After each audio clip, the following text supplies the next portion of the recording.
आज मैं अपडेट बता देता हूँ आप लोगों को। वैसे मैं ज्यादा जानकारी किसी को देता नहीं हूँ मेरी पर्सनल, बट आप लोग। Hey guys, good morning, welcome back to my new vlog. तो गाइस आज आप ये सोचते होंगे कि मैं डायरेक्टली आज कहाँ आ गया हूँ। तो गाइस मैं फिलहाल बैठा हूँ रसोई के अंदर, और आज क्या मैं थोड़ा लेट उठा हूँ, तो मैं चाय नाश्ता करके माताजी के मंदिर में जाके और पूजा अर्चना करके वापस आके और सबसे पहले सलाद लेता हूँ। और मैं यहाँ बैठे बैठे गाइस सभी फोन है ना, मेरे चारों फोन है, उसकी ईमेल आईडी चेक कर रहा था, क्योंकि मेरे जो यूट्यूब चैनल है उस पर जो ईमेल आईडी दे रखी है, तो उनमें क्या है कुछ ना कुछ नया नया अपडेट आता रहता है ना। चारों फोन में अलग अलग चैनल खोल रखे हैं। जैसे जैसे आप मेरी वीडियो देखते रहोगे ना, वैसे वैसे आप लोगों को धीरे धीरे पता चलता जाएगा। तो गाइस आज मनोहर भाई तो स्कूल पहुंच चुके हैं, स्कूल जा चुके हैं, और ममता कर रही है अभी घर का काम, उधर कमरे की सफाई कर रही है। और गाइस आप ये सोच रहे होगा कि मैंने इस खीरे को काट के और ऐसे क्यों रगड़ रहा हूं। तो आप लोगों को एक छोटी सी नॉलेज दे दूं जो मुझे भी किसी बुजुर्ग इंसान ने दी थी, और ये नॉलेज बहुत अच्छी है गाइस। ये जो खीरा होता है ना, पहले आपको बता दूं, ये खीरा होता है ना गाइस, आप क्या करते हो, इसको डायरेक्ट धो के डायरेक्ट खाते हो या छील के भी खाते होगे ना, तो कोई इशू नहीं है, कोई दिक्कत नहीं। लेकिन इसके अंदर क्या है कि जैसे अलग अलग प्रकार की केमिकल दवाइयां, ये इतना चिकना क्यों आता है। पहले के खीरे तो देसी कितने मस्त आते थे। अब ये चिकना इसलिए आता है गाइस कि जब इसका बीज रोपा जाता है ना, तो वो बीज तो देसी खीरे का होता है, बट उनमें कुछ केमिकल रिएक्शन से उनमें चेंजिंग करके और इन्हें हाइब्रिड रूप में बदल दिया जाता है। और जैसे ही हम हाइब्रिड रूप में बदलेंगे तो उससे क्या है कि उत्पादन क्षमता बढ़ जाती है फसल की। जहां एक पौधा 10 किलो खीरे दे रहा, वहीं एक पौधा 100 किलो खीरे देगा, और प्लस देखने में बहुत ही सुंदर लगेगा।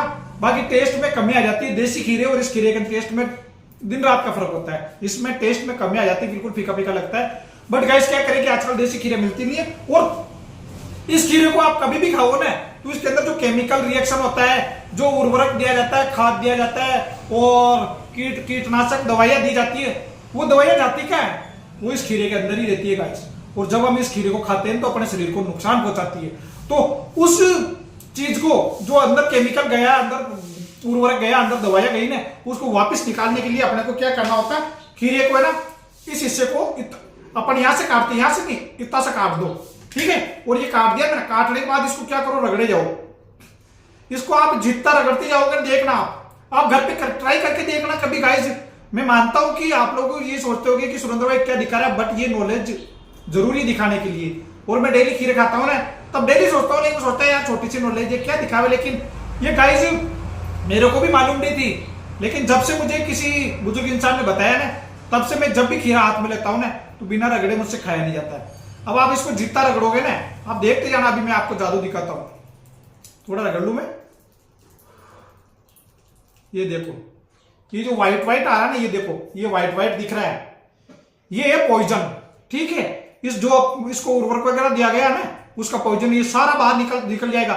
इसको जितना रगड़ोगे उतना ज्यादा ये बाहर निकल जाएगा। उसके बाद क्या करना आपको, ये देखो, ये झाग से निकल रहा है ये।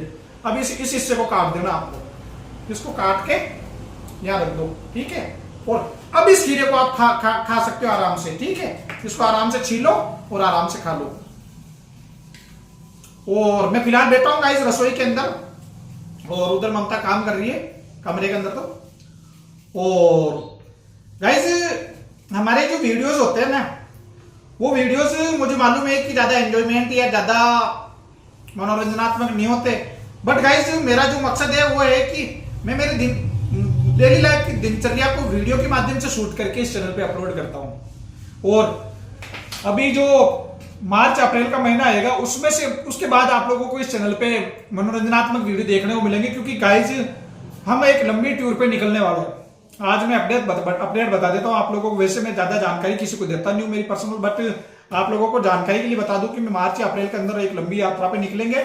और उसके बाद दोस्तों आप लोगों को जो ऐसे ऐसे हिल स्टेशन और ऐसे ऐसे व्यूज दिखाएंगे कि आप लोग भी मतलब आश्चर्य करोगे यार कि आप एक सिंपल लाइफ जीते जीते ये कौन है, एकदम ही आपने ऐसे कैसे टर्न ले लिया जिंदगी के अंदर। क्योंकि गाइस हर एक प्रकार की मेरी प्लानिंग होती है, और उस प्लानिंग के हिसाब से मैं चलता हूं। बट अभी क्या मेरी तबीयत खराब हो गई थी रियल के अंदर, कोई डिप्रेशन था दिमाग के अंदर थोड़ा बहुत, तो वो डिप्रेशन चलते चलते चलते चलते चलते चलते इस प्रकार मेरे शरीर पे हावी हो गया कि मेरे साथ कोई तकलीफ हो चुकी थी। अब मैं उस डिप्रेशन से बाहर हूं और तकलीफ बिल्कुल खत्म हो चुकी है गाइस। इसलिए मैं अभी आराम मूड के अंदर हूं, बिल्कुल आराम कर रहा हूं, ठीक है। और 24 घंटे घर पे रहता हूं। घर पे तो क्या 2013 से ही हूं मैं, ठीक है। मैंने मेरी जिंदगी को सिर्फ और सिर्फ 10 साल दिए थे कमाने के, और मैंने अच्छा खासा डिप्लोमा भी कर रखा है। और अगर मैं बिना मेहनत करे भी गवर्नमेंट जॉब के फॉर्म भरता तो शायद लग जाती मेरी, लेकिन मुझे इंटरेस्ट नहीं था, क्योंकि मैं मेरी जिंदगी को एक नौकर बना के रखना नहीं चाहता, ठीक है गाइस। मुझे ये सब ये सोचती है कि अगर मैं नौकरी लग जाऊंगा तो मान लो कि मैं 30 साल की उम्र में नौकरी लगा, तो जब तक मैं 60 साल का नहीं होऊंगा तब तक मैं रिटायर्ड नहीं होऊंगा। आपको भी मालूम है ये तो गवर्नमेंट रूल। अब 60 साल तक अपन गवर्नमेंट के किसी भी अदर लोगों की नीचे दब के काम करेंगे और वही नौकरी करते रहेंगे। 60 साल बाद अपने को वो रिटायर करेंगे वहां से, उसके बाद अपन कहीं घूमने फिरने जाएंगे, तो फिर वो पैसा किस काम का यार? भाई साहब जवाब देना मेरी इस बात का कि वो पैसा किस काम का। आप 60 साल बाद में कहां घूमने, सपोज करो कि आपको कुल्लू जाने की इच्छा हो रही है, मनाली जाने की इच्छा हो रही है, बाबा केदारनाथ के दर्शन करने की, तुंगनाथ के दर्शन करने की इच्छा हो रही है, आप चढ़ जाओगे वहां पे? आपको गवर्नमेंट परमिशन मिलेगी ना, तो भी नहीं चढ़ पाओगे वहां पे। ऐसे ऐसे हिल स्टेशन है। इसलिए गाइस जो उम्र पड़ी है ना, उसमें पैसों के पीछे मत भागो। मैं तो एक ही बात बोलता हूं, अच्छे से मतलब एक अच्छा सा मैनेजमेंट रखो कि भाई मुझे मेरी बताओ, मैं तो मेरी 2011 के अंदर मेरी पढ़ाई कंप्लीट हो चुकी थी। मैंने 2021 तक का टारगेट लिया था कि लास्ट 2021 तक कमाऊंगा। जो भी मेरे पास बजट होगा उस बजट को साइड में रख के, और उसी बजट से मुझे बच्चों की शादी भी करनी है, मेरे घर फैमिली के लिए अच्छा सा मकान भी बनाना है, मुझे एक अच्छा सा बिजनेस मैनेजमेंट भी करना, ताकि मेरे बच्चों को गवर्नमेंट जॉब में नहीं फंसाऊं। कसम से मेरी यही सोच है और सोच रहेगी। और अच्छा खासा मैनेजमेंट भी बना लिया मैंने, और यहां तक कि उस मैनेजमेंट के चलते एक बार हमारे घर परिवार में बात उठी, आप सोचते भाई मान ले तो 10 साल के अंदर तूने अच्छा खासा मैनेजमेंट बना लिया, लेकिन बाद में जॉब छोड़ने के बाद, काम छोड़ने के बाद में घर खर्चा कैसे चलेगा? इनकम आती रहनी चाहिए। तो जो पैसा बनाना है उससे हम इनकम जनरेट कर सकते हैं। वो तो हर एक इंसान के अपना अपना माइंडसेट होता है, ठीक है। मेरे माइंडसेट के हिसाब से मैंने जो मेरा टारगेट था, जैसे अंदाजन दे रहा हूं आपको कि 5 लाख, 10 लाख, 15 लाख, 20 लाख, 25 लाख, 30 लाख, 40, 50 लाख, जो भी टारगेट होता है ना, उस टारगेट का डबल पैसा मैंने मात्र 11 साल के अंदर बना लिया। बनाने के बाद गाइज सीधी सीधी बात, मैंने उस पैसों को ऐसी जगह लगाया, ठीक है, बिल्कुल सिंपल और सिक्योर। मैं ना तो कोई सट्टे में लगाता हूं, ना कभी जिंदगी में कभी उधार नहीं देता हूं। किसी को 5 रुपए मांग ले तो उधार नहीं देता हूं, इतना सृष्टि को पैसे के मामले में। उस पैसे को ऐसी जगह लगाया ताकि मुझसे मंथली 40 से 50 हजार रुपए इनकम जनरेट आती रही। मैं 24 घंटे घर पे सोता भी रहूं ना, तो भी मेरा घर खर्चा आराम से चलता रहे, मेरी फैमिली किसी प्रकार से मनी प्रॉब्लम नहीं आवा मेरी फैमिली में, और किसी प्रकार से कोई डिस्टर्बेंस पैदा नहीं हो। ये चीज मैंने जनरेट करने के बाद बिल्कुल टेंशन फ्री हो गया मैंने। और 2022 के अंदर मैंने प्लानिंग की कि मैं अब सब कामकाज और सारा बिजनेस ऑफ करके अचानक और मस्त रहूंगा, और किया भी था मैंने। करने के बाद मैं थोड़ा दूर था घर से, 1-1.5 किलोमीटर दूरी पे था, तो वहां से मैं वापिस मैं मुख्य घर पे शिफ्ट हो गया। शिफ्ट होने के बाद मैं आराम से जिंदगी जी रहा था, लेकिन धीरे धीरे वो बोलता नहीं कि समय के अनुसार सिस्टम चेंज होता है, ठीक है।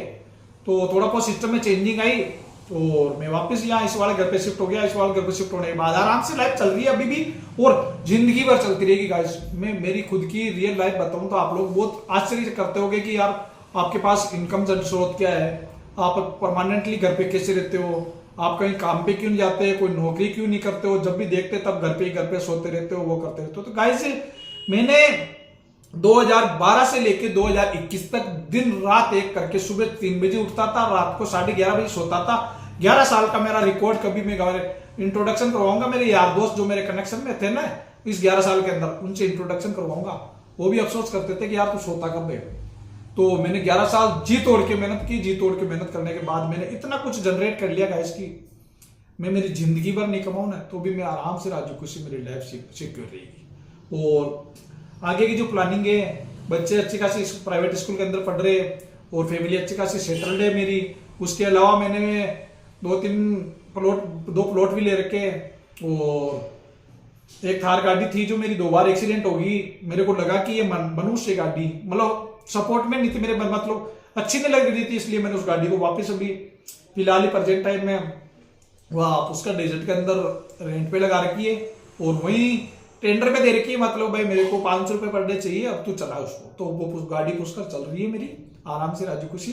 और थर्ड बात है, मेरे पास बुलेट था, आपने पिछली वीडियो में देखा, तो वो बुलेट कहाँ गया, तो मैंने मेरे किसी रिलेटिव को दे रखा चलाने के लिए, क्योंकि मेरे पास एक इग्निटर गाड़ी थी जो 1,30,000 की खरीदी थी मैंने, लेकिन चलाने वाले नहीं थे। मैंने HF डीलक्स गाड़ी ले ली, उसके बाद स्कूट ले ली, तो चलाने वाले नहीं थे। वो खड़ी रहती थी एक जगह, खड़ी लास्ट में अंदर मेरे को उस समय उसके 75,000 रुपए दे रहे थे, लेकिन मैंने बेचा नहीं। 2 साल तक खड़ी रही वो, खड़ी हुई।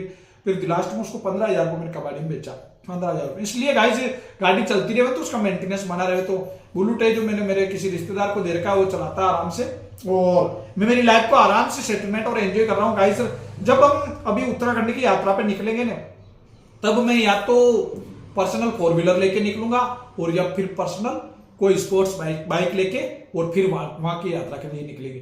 फिर आपको कम से कम 1.5 से 2 महीने के उधर के टूर दिखेंगे गाइस। तो आप इस चैनल को अभी से सब्सक्राइब करके रख लो, क्योंकि हमारी ये यात्रा है बहुत ही रोमांचक। क्योंकि दोस्तों मुझे इस यात्रा के अंदर जो क्या शूट करना है, क्या नहीं करना, कौन कौन सी यात्रा है, ये प्लानिंग मेरी 2022 की है। जब मैंने सब कार्यभार छोड़ा था, मैं जब उत्तराखंड की यात्रा पर गया था ना, तो मैंने ऐसे हिल स्टेशनों के वहां वीडियो शूट किए। मेरे एक ब्लॉग का चैनल है, उस पर आपको दिख जाएगा, मैं लिंक डाल दूंगा इसके डिस्क्रिप्शन के अंदर, उस पर देखना। वो तो ब्लॉग का चैनल मैंने इसलिए बंद किया गाइस, बंद नहीं किया वैसे भी, आज भी चालू है वो, लेकिन मेरे कोई फैमिली प्रॉब्लम हो गई थी, तो उससे क्या है कि अचानक कोई घर के अंदर ही कोई ऐसा माहौल हो गया था, तो उसके चलते मैंने 1.5 साल तक वीडियोस अपलोड नहीं किए। तो उस चैनल की मेरा अच्छा खासा ग्रोथ करता हुआ चैनल क्या वो रीच डाउन होगी।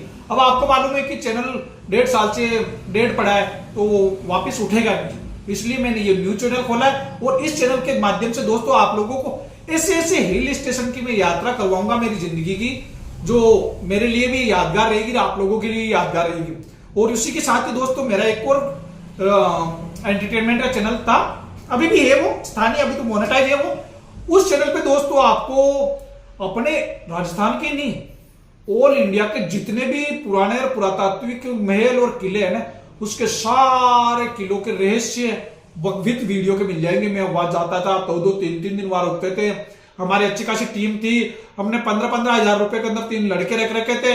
वो लड़के सिर्फ उनका काम था कि एक का तो एडिटिंग का काम था और 2 जनों का शूट का काम था। हम हमारे यहाँ से 4 व्हीलर लेके 4-4 दिन वहीं रहते थे, वहीं होटलों में खाते थे। अच्छा खासा मैनेजमेंट से हमारा चैनल चल रहा था। बट दोस्तों बोलते हैं वही वाली बात, वो जब 1.5 साल का हमारा गैप मिला था ना, उस टाइम में वो उस चैनल की भी रीच डाउन होगी। अब रीच डाउन होने के बाद वो चैनल हमने अभी रूटीन में चालू है, लेकिन मैं महीने के अंदर एक वीडियो डालता हूँ। उसकी लिंक आपको जब इस चैनल पे 1000 सब्सक्राइबर कंप्लीट हो जाएंगे तब मैं कोलैब करूंगा, तब आप उस वीडियो पे जाके और पूरे चैनल को वॉच करना आप। और उसमें ऐसी बड़े यूट्यूबर दिखेंगे दोस्तों आपको, क्योंकि उस समय हमारी जो चैनल का रीच था ना वो इस प्रकार बढ़ा हुआ था कि बड़े यूट्यूबर हमसे कांटेक्ट करके और हमारे साथ वीडियो शूट करते थे। हमारे को लोकेशन पूछते थे, क्योंकि हम दिन भर लोकेशन ढूंढ के फिर वीडियो बनाते थे गाइस। तो गाइस हमारे जो चैनल है ना यूट्यूब की लाइन के अंदर तो मैं 2020 के अंदर ही घुसना चाह रहा था। बट दोस्तों मेरी जो बिजनेस टारगेट और मेरी मनी टारगेट था ना, वो टारगेट कंप्लीट नहीं था। 2021 के वो लगभग हो जाता, वैसे 2019 के अंदर ही हो जाता गाइस, लेकिन लॉकडाउन लगने के चलते 2 साल का 1.5 साल का मुझे गैप मिल चुका था। और जो मेरी इनकम स्रोत था ना वो एकदम ग्राफिक डाउन होगी उसकी, इसके चलते मेरी इनकम रुक गई। तो मैंने सोचा भाई 2 साल और कमाएंगे। 2022 तक मैंने कमाई। 2022 में मैंने सारे कामकाज बंद करके फिर यूट्यूब के पीछे पड़ गया हाथ धोके, और तब से लेके आज तक आप देख ही रहे हो गाइस, बाकी आगे भी देखते रहना। और मैं तो एक ही बात बोलना चाहता हूं आप लोगों को मेरे इस वीडियो के माध्यम से कि सरकारी नौकरी के पीछे भाग के और अपनी जिंदगी को गुलाम मत बनाओ। क्योंकि गाइस अपन एक बात बोलो आप लोगों को कि ये जो जिंदगी मिली है ना, ये वापस दोबारा नहीं मिलेगी कभी, ठीक है। और सेकंड बात, अपन पैसों के पीछे भागते हैं। जब से पैदा होते हैं 5 साल का बच्चा, सही 5 साल का हुआ ठीक है, उसको कुछ भी नॉलेज नहीं है, अपने ढंग से अपने हाथ से उठा के खा नहीं सकता है, उसी समय उसके माँ बाप क्या करते हैं, उसको स्कूल डाल देंगे। 8 बजे से लेके 2 बजे तक वो स्कूल में इधर नींद के झोंके आ रहे हैं, वो आ रहे हैं, पता नहीं, उसी समय उनको तकलीफ दे देते हैं। उसके बाद 8 साल का जब होता है, उससे वो 5 साल का होता है, तब से पढ़ाई करते करते करते 30 साल का हो जाता, तब तक उसकी बीटेक कंप्लीट होती है, ठीक है, डिप्लोमा डिग्री जो भी लेनी है उसको ले लेता है। उसके बाद वो 3 से 4 साल अपनी लाइफ को सिक्योर करने के लिए कोचिंग सेंटर और बड़े बड़े इंस्टीट्यूट के पीछे भागता है। क्यों? सिर्फ नौकरी पाने के लिए। मिलता क्या, 35, तब तक 35 साल का हो गया, 35 साल की उम्र में उसको नौकरी मिली, और फिर वो 60 साल की उम्र तक सिर्फ डेली नौकरी जाएगा। इमरजेंसी में कभी उसको कोई ट्रिप करने के लिए, कहीं बाहर जाने के लिए, फैमिली को टाइम देने के लिए, या घूमने फिरने के लिए जरा सा भी टाइम चाहिए ना, 15 दिन 20 दिन महीने भर का टाइम निकालना होगा, नहीं निकाल पाएगा। वो एप्लीकेशन पे एप्लीकेशन देगा, और छुट्टियों के लिए मतलब पता नहीं कौन कौन से बहाने बनाएगा, अपनी खुद की जिंदगी को टाइम देने के लिए बहाने बनाने पड़ेंगे उसको। इसलिए गाइस मैं तो एक ही बात बोलता हूँ कि मात्र अपनी जिंदगी को गुलाम बनाने से अच्छा है एक बार दबा के मेहनत कर लो, ज्यादा नहीं 8 से 10 साल, और कसम खा लो कि उस पैसों को ऐसी जगह इन्वेस्ट करना है कि अपनी पूरी जिंदगी, अपने बच्चे भी अगर काम पे नहीं जावे ना तो भी उनकी लाइफ सेटल रहेगी। ऐसा कुछ कर लो गाइस, तो जिंदगी भर आप सुखी रहोगे। और मेरी तो यही प्लानिंग थी, उस प्लानिंग से आज जिंदगी आराम से राजू से चल रही है, 1% भी टेंशन नहीं है। बाकी आप लोगों को ये सजेशन कैसा लगा एक बार मेरे को बताना। और रही बात डेली लाइफ की, व्लॉग की, तो व्लॉग दोस्तों आज का जो व्लॉग है वो, और कल का व्लॉग आपको साथ देखने को मिल जाएगा। बाकी जो ये मेरी नॉलेज है ना गाइस, विश्वास नहीं बोल रहा हूं आपको, एक बार प्रण लेके देखना कि मुझे 10 साल तक ही कमाना, उसके बाद जिंदगी भर आराम से ऐसा आराम वाली जिंदगी जीना जैसे अंग्रेज लोग जीते हैं, मात्र 7, 8, 10 साल तक दबा के कमा लेते हैं, उसके बाद फ्री माइंड रहते हैं। उस प्रकार से आप कमा लो और फिर आराम से अपनी जिंदगी जियो, तो कोई टेंशन नहीं होगी लाइफ के अंदर, ठीक है। हाँ, ज्यादा लालच मत करना कि मुझे ये करना वो करना फलाना, ऐसे ऐसे सपने देख लो आपकी मुझे हेलीकॉप्टर खरीदना है, तो वो तो इम्पॉसिबल है। फिर आपको हेलीकॉप्टर खरीदने के लिए फिर पैसा नहीं होगा तो इधर हाथ मारोगे उधर हाथ मारोगे, वो फलाना डीप कार, उससे वो टेंशन आएगी। इससे अच्छा है कि जो आपने 10 साल के अंदर दबा के कमाया उससे आराम से अपनी लाइफ सिक्योर करो और मस्ती से जिंदगी जियो। बाकी गाइस आज का जो ये वीडियो आप लोगों को कैसा लगा, आप लोगों को अच्छा लगा है तो प्लीज वीडियो को लाइक करें, अपने यार दोस्तों के साथ शेयर करें, और प्लीज कमेंट करके बताइए कि दोस्तों कि आपको ये वीडियो कैसा लगा, ठीक है। तो मैं इसी टॉपिक पे मैंने कैसा क्या क्या मेहनत की और क्या क्या मैंने हथकंडे अपनाए जिससे मैं इतनी इनकम जनरेट कर पाया, और आज आप लोगों के सामने बिल्कुल लाइफ टाइम फ्री की शपथ लेके और जिंदगी में एंजॉयमेंट करता हुआ दिख रहा हूं आप लोगों को। तो दोस्तों कमेंट जरूर करें, और प्लीज चैनल पे नहीं हो तो हमारी नेक्स्ट वीडियो देखने के लिए चैनल को सब्सक्राइब जरूर करें। ओके।